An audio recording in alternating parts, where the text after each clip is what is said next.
Morning friends, Prabhakar Singh knowledge अड्डा में एक बार फिर से आपका स्वागत है। दोस्तों, जैसा हम सभी को पता है कि यूपी पेट की डेट आ चुकी है, जो कि 20 अगस्त को होने वाला है। तो इसके लिए हम सभी लोगों के पास कुछ दिन का टाइम बचा है। तो इसमें सबसे इम्पॉर्टेंट 50 क्वेश्चंस के थ्रू 50-50 क्वेश्चन करके हम आपको प्रीवियस ईयर क्वेश्चन प्रोवाइड करेंगे पूरे कॉन्सेप्ट के साथ। तो आइए वीडियो को शुरू करते हैं। अगर आप यूपी पेट की तैयारी कर रहे हैं तो हमारे चैनल को सब्सक्राइब कीजिए। आइए वीडियो को शुरू करते हैं। पहला क्वेश्चन है, न्यूक्लियर बम बनाने में किसका उपयोग किया जाता है? तो देखिए, न्यूक्लियर बम को एटम बम भी कहा जाता है, पहली बात। ठीक है, न्यूक्लियर बम बनाने में किसका प्रयोग किया जाता है? तो देखिए, यहाँ इससे जुड़े हुए सारे फैक्ट आपको बताए जाएंगे। तो पहला फैक्ट है कि न्यूक्लियर बम और एटम बम एक ही नाम है। तो इसको बनाने में किसका प्रयोग किया जाता है? जिरकोनियम, वेनेडियम, मॉलिब्डेनम या यूरेनियम। तो इसका सही जवाब है यूरेनियम का प्रयोग किया जाता है। तो इसका सही जवाब यूरेनियम। दूसरा पॉइंट समझिए, ये पूछा जाता है कि न्यूक्लियर बम किस प्रक्रिया पर आधारित है? तो याद रखेंगे, नाभिकीय विखंडन। मोस्ट इम्पॉर्टेंट क्वेश्चन है, ये पूछा जाता है किस प्रक्रिया पर आधारित है? तो नाभिकीय विखंडन प्रक्रिया है, उस पर आधारित है। ठीक है, उसके बाद पूछते हैं, अब इसी से जुड़े और पॉइंट हैं। CD निशान होता है कैडमियम का। किसका? कैडमियम का। कैडमियम का प्रयोग किया जाता है न्यूट्रॉन अवशोषक या न्यूट्रॉन मंदक के रूप में। ठीक है, मोस्ट इम्पॉर्टेंट क्वेश्चन, न्यूट्रॉन मंदक के रूप में किसका प्रयोग किया जाता है?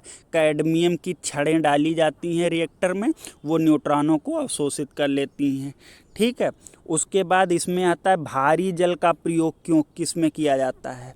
तो न्यूक्लियर रिएक्टर में शीतलक के रूप में, उसको ठंडा बनाने के लिए ये शीतलक के रूप में। ठीक है, किसका प्रयोग किया जाता है? भारी जल का। Most important. तो अब आपका न्यूक्लियर रिएक्टर से कोई भी क्वेश्चन गलत नहीं होगा। पहला क्वेश्चन कि न्यूक्लियर बम में किसका प्रयोग किया जाता है, तो हम सभी को पता है किसका प्रयोग किया जाता है? यूरेनियम का। ये किस प्रक्रिया पर आधारित है? नाभिकीय विखंडन। भारी जल का प्रयोग किस लिए किया जाता है? शीतलक के रूप में। और एक चौथा कौन सा था? कैडमियम की छड़ों का उपयोग किस लिए किया जाता है? न्यूट्रॉन मंदक के रूप में। तो अब आपका न्यूक्लियर बम का टॉपिक हमेशा के लिए कंप्लीट हो गया। नेक्स्ट क्वेश्चन करते हैं। ये देखिए, बारदौली सत्याग्रह के नेता कौन थे? आप सही जवाब बताइए। लाला लाजपत राय, सरदार वल्लभ भाई पटेल, JB कृपलानी और राजेंद्र प्रसाद। तो बताइए, बारदौली के नेता कौन थे? सही जवाब है सरदार वल्लभ भाई पटेल। देखिए, बारदौली नामक एक सत्याग्रह हुआ था जिसके प्रमुख नेता सरदार वल्लभ भाई पटेल थे। कब हुआ था? 1928 में। और यहीं बारदौली की महिलाओं के द्वारा ही इन्हें सरदार की उपाधि प्रदान की गई है। तो ये भी क्वेश्चन पूछा जाता है कि सरदार की उपाधि कब प्रदान की गई? तो बारदौली सत्याग्रह के दौरान इन्हें बारदौली की महिलाओं के द्वारा सरदार की उपाधि प्रदान की गई। ठीक है, आइए आगे देखते हैं। मोस्ट इम्पॉर्टेंट है, गरम दल के नेता कौन थे? गरम दल के प्रमुख नेता कौन थे? वेरी इंपॉर्टेंट क्वेश्चन है और आज आपका ये टॉपिक कंप्लीट हो जाएगा। नरम दल, गरम दल, सारा। तो पहले तो इसी का जवाब देखते हैं। भारत में गरम दल के प्रमुख नेता कौन थे? मोतीलाल नेहरू, वल्लभ भाई पटेल, बाल गंगाधर तिलक या फिर गोपाल कृष्ण गोखले। तो सही जवाब है बाल गंगाधर तिलक जो थे वो इसके प्रमुख नेता थे गरम दल के। ठीक है, अब कहानी समझते हैं पूरी। देखिए क्या हुआ, 1907 की बात है। ठीक है, कब? 1907। कांग्रेस का सूरत में अधिवेशन हुआ। ठीक है, मोस्ट इम्पॉर्टेंट है, 1907 का अधिवेशन कहाँ हुआ? सूरत में। ये अधिवेशन से क्वेश्चन पूछे जाते हैं। अध्यक्ष थे कौन? रास बिहारी बोस। ठीक है, कौन? ध्यान रखेंगे, रास बिहारी बोस कहाँ? सूरत अधिवेशन के अध्यक्ष थे। इसी अधिवेशन में क्या हुआ? कांग्रेस का विभाजन हो गया दो दलों में, नरम दल और दूसरा गरम दल। ठीक है। तो देखिए कितने पॉइंट पता लगे। सूरत अधिवेशन कब हुआ? 1907 में, या 1907 का अधिवेशन कहाँ हुआ? सूरत में। दूसरी बात, 1907 अधिवेशन क्यों इम्पॉर्टेंट है? क्योंकि यहाँ पर कांग्रेस है उसका विभाजन दो दलों में हो गया, एक नरम दल, दूसरा गरम दल, और गरम दल के प्रमुख नेता बाल गंगाधर तिलक। ठीक है, नेक्स्ट क्वेश्चन करते हैं। देखिए विटामिन से भी क्वेश्चन पूछा जाता है। इस वीडियो में आपका विटामिन भी टॉपिक भी पूरा कंप्लीट हो जाएगा। जितने भी प्रीवियस ईयर में विटामिन से क्वेश्चन आए सबको शामिल किया गया। तो विटामिन डी की कमी से कौन सा रोग हो जाता है? तो विटामिन डी की कमी से कौन सा रोग हो जाता है बताइए? एनीमिया, तपेदिक, रिकेट्स या फिर स्कर्वी?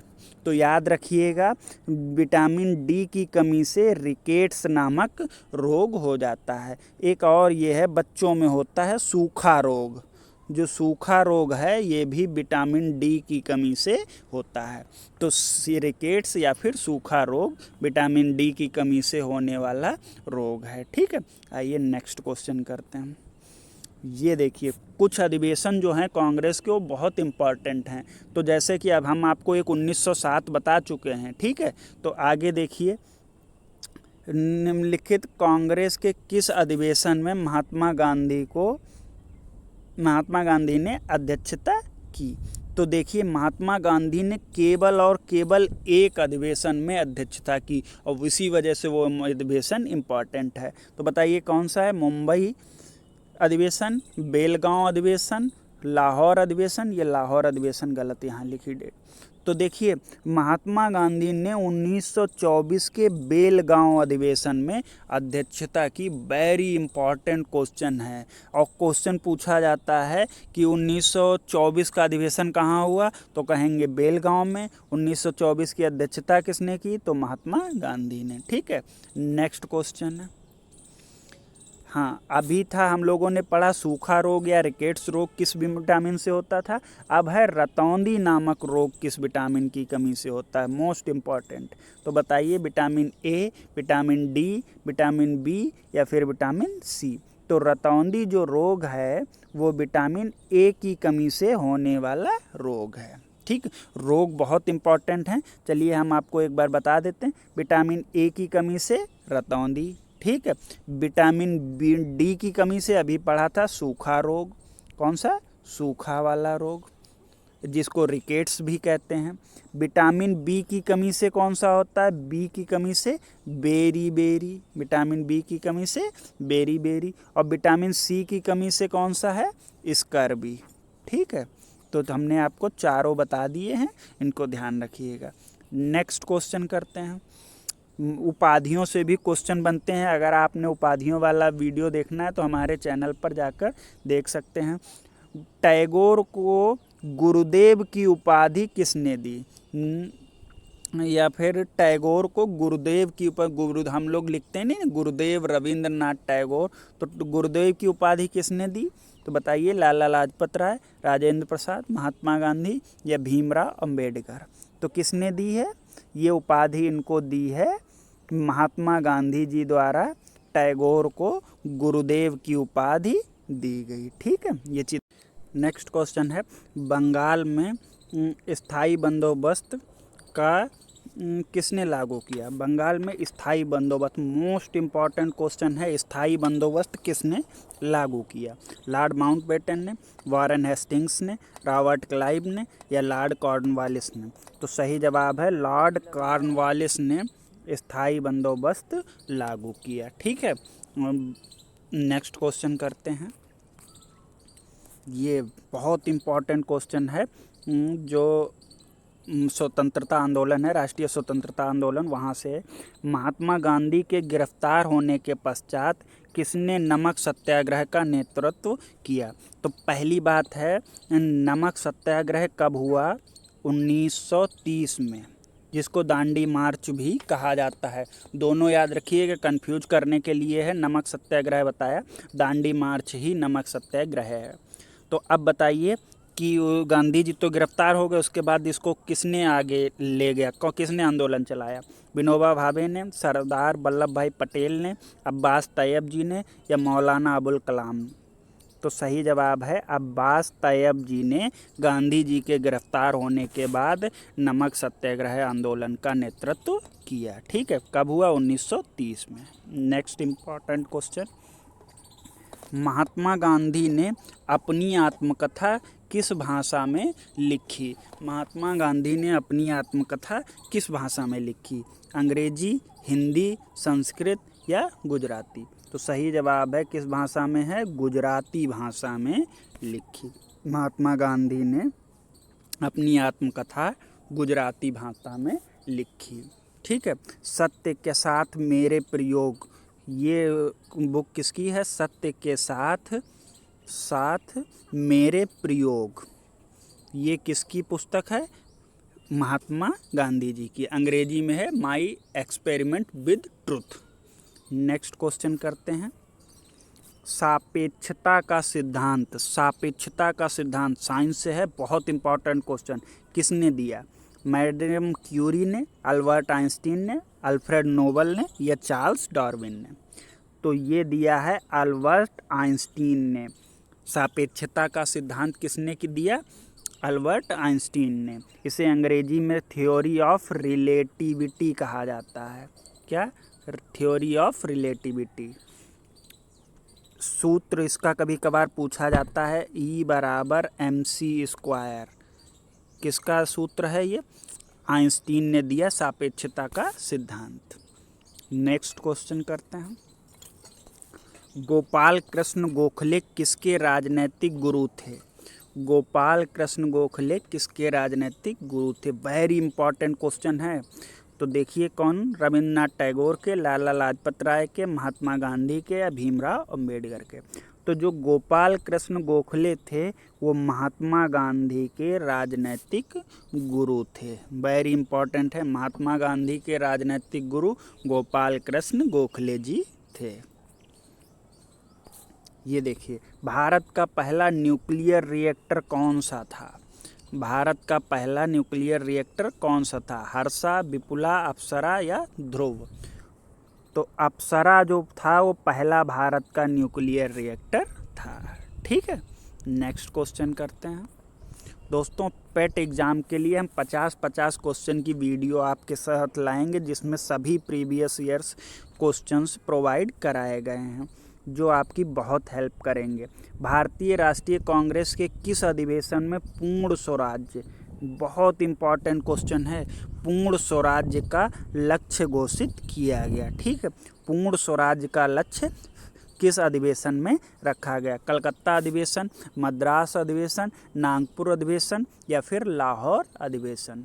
तो सही जवाब है 1929 की बात है। कब? डेट बहुत इम्पॉर्टेंट है, 1929 लाहौर अधिवेशन में अध्यक्षता किसने की थी? जवाहरलाल नेहरू जी ने। ठीक है, जवाहरलाल नेहरू जी ने अध्यक्षता करी थी 1900 अधिवेशन की, जो कि आयोजित हुआ था लाहौर में, और इसी में पूर्ण स्वराज्य का लक्ष्य रखा गया था। पूरा कॉन्सेप्ट आपको बता दिया है, इसको ध्यान रखेंगे। ठीक है, नेक्स्ट क्वेश्चन है। नेक्स्ट क्वेश्चन क्या है? गांधी जी दक्षिण अफ्रीका से कब लौटे? वेरी इंपॉर्टेंट क्वेश्चन है, गांधी जी दक्षिण अफ्रीका से कब लौटे? तो बताइए, गांधी जी कब लौटे? 1906 में, 1909 में, 1914 में या 1915 में? तो गांधी जी जो दक्षिण अफ्रीका से लौटे हैं वो सन है 1915। ठीक है, ध्यान रखेंगे, 1915 में गांधी जी अफ्रीका से लौटे हैं। अगला क्वेश्चन है, वेरी इंपॉर्टेंट, किस कारण से महात्मा गांधी ने केसरे हिंद की उपाधि त्याग दी? तो फिर इसका जवाब है खिलाफत आंदोलन के बाद, रॉलेट एक्ट के बाद, जलियांवाला हत्याकांड के कारण या पूना समझौते के कारण? तो सही जवाब है जलियांवाले हत्याकांड जो हुआ उसके विरोध में महात्मा गांधी ने केसरे हिंद की उपाधि त्याग दी। अब बात आती जलियांवाला बाग हत्याकांड कब हुआ? 13 अप्रैल APR यानी अप्रैल, और कब? 1919 को अमृतसर के जलियांवाले बाग में बैसाखी के दिन गोली कांड हुआ था, जिसको हत्याकांड कहा जाता है। सारी डेट इम्पॉर्टेंट। 13 अप्रैल 1919 अमृतसर के जलियांवाले बाग में। नेक्स्ट इम्पॉर्टेंट क्वेश्चन है, किस विटामिन से रक्त का थक्का बनने में सहायक होता है? कौन सा विटामिन रक्त का थक्का बनाने में सहायक होता है? बताइए। विटामिन के, विटामिन डी, विटामिन सी या विटामिन ई? तो विटामिन के क्या करता है? रक्त का थक्का बनाने में सहायता करता है। ठीक है। नेक्स्ट क्वेश्चन है, ये रोग वाले विटामिन से हैं, सारे क्वेश्चन इंपॉर्टेंट हैं, इनको ध्यान रखिएगा। निम्नलिखित में से किसे वेदांत भी कहा जाता है? बताइए, वेदांत किसे कहा जाता है? पुराण को, वेद को, उपनिषद को, या इनमें से कोई नहीं? तो उपनिषदों को वेदांत भी कहा जाता है। ठीक है, उपनिषद को वेदांत भी कहा जाता है। नेक्स्ट क्वेश्चन है, भारत में गांधी जी का पहला सत्याग्रह कब हुआ? भारत में गांधी जी का पहला सत्याग्रह कब हुआ? तो बताइए, 1915 में, 1917 में, 1918 में या 1919 में? तो देखिए, गांधी जी जब 1915 अधिवेशन में, वो 15 में वापस लौट के आए, तो 1916 के लखनऊ अधिवेशन में इन्होंने भाग लिया। 1916 का अधिवेशन कहाँ हुआ? लखनऊ में। उसके बाद यहाँ इनकी रामचंद्र नामक एक व्यक्ति से मुलाकात हुई। रामचंद्र जी से इनकी मुलाकात हुई। रामचंद्र नाम के एक नेता थे, उनसे इनकी मुलाकात हुई। उन्होंने अपनी समस्या बताई, जिसके कारण 1917 में चंपारण, बिहार में इन्होंने पहला सत्याग्रह किया। डेट इम्पॉर्टेंट है, 1917 में पहला गांधी जी का सत्याग्रह था। नेक्स्ट क्वेश्चन है, मानव शरीर में इन्फेक्शन रोकने के लिए कौन सा विटामिन इम्पॉर्टेंट है?